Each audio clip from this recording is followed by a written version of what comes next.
So my name is Darcy McRedmond. I am located on Long Island in New York, and I have 2 hives. I probably started about a year before I dove in and actually got bees. So I would say I've been doing this for 5 years. So I had heard very quickly that there was quite a learning curve, and I didn't want to set myself up for failure. So I probably spent about a year doing a ton of research, taking classes, just so that I knew when the bees came that I would be ready for them.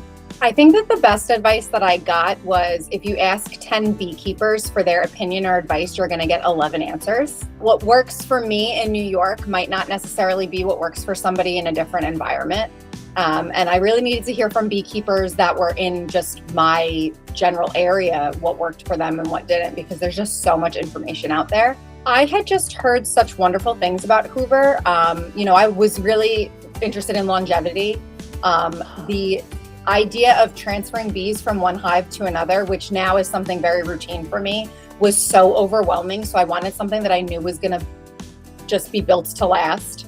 I wanted something that was aesthetically pleasing because I have, a relatively small space in my yard. I don't have a farm. I have what I consider to be a backyard homestead. But I was going to be visualizing my hives on a regular basis. So I wanted something that looked nice as well. And I just wanted something that was going to stand the test of time, and Hoover came the most highly recommended. I just love to share with people in general. I don't sell my honey. I actually just kind of gift it to people. I bake with it. I cook with it on a regular basis. I just love sharing it with people in whatever way that I can. My favorite recipe that I like to use my honey in is my sourdough cinnamon buns. I'm a psychiatric mental health nurse practitioner. I actually switched, my hobbies into bees after I got my doctorate. I just really needed something to focus my attention on when you go from studying so much to then just kind of having all this free time. I was like, oh, well, what overwhelming hobby can I kind of fit into my just backyard gardening? And bees biology was kind of something that I was always interested in. So I am just really passionate about the environment. I'm passionate about my mental health, and I'm passionate about whatever I can do to keep myself as healthy as possible, whether it's my body, my mind, my spirit. And that gardening, baking, cooking, just kind of getting stuff from the basic source, which is our earth. And bees play such a big part in that. I almost enrolled them as partners in this, just so that I can create my own little slice of heaven here. I think that beekeeping helps my mental health mostly just because they live in their own little world.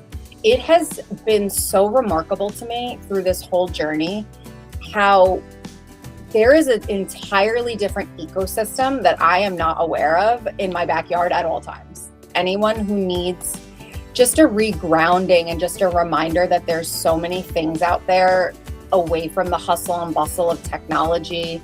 And, bees over the thousands of years that they've survived have not had to adjust the way that they do things. And for me, that kind of just is always a big reminder that everybody on earth just needs to remember that at our core, we're animals, and that we just need simple things to keep going. I think that the first time I realized that I was really capable of being a beekeeper in general was when I felt comfortable going into my hive without the entire bee suit on, where I kind of understood that we had an agreement, me and my bees, that I was there to help them, they were there to help, and that I didn't really need to go in as guarded as I had been going in.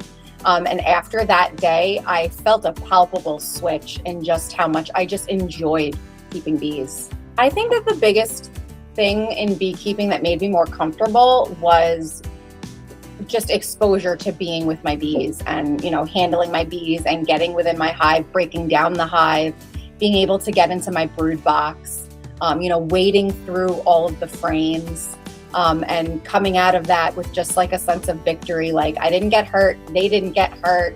They're giving me this honey.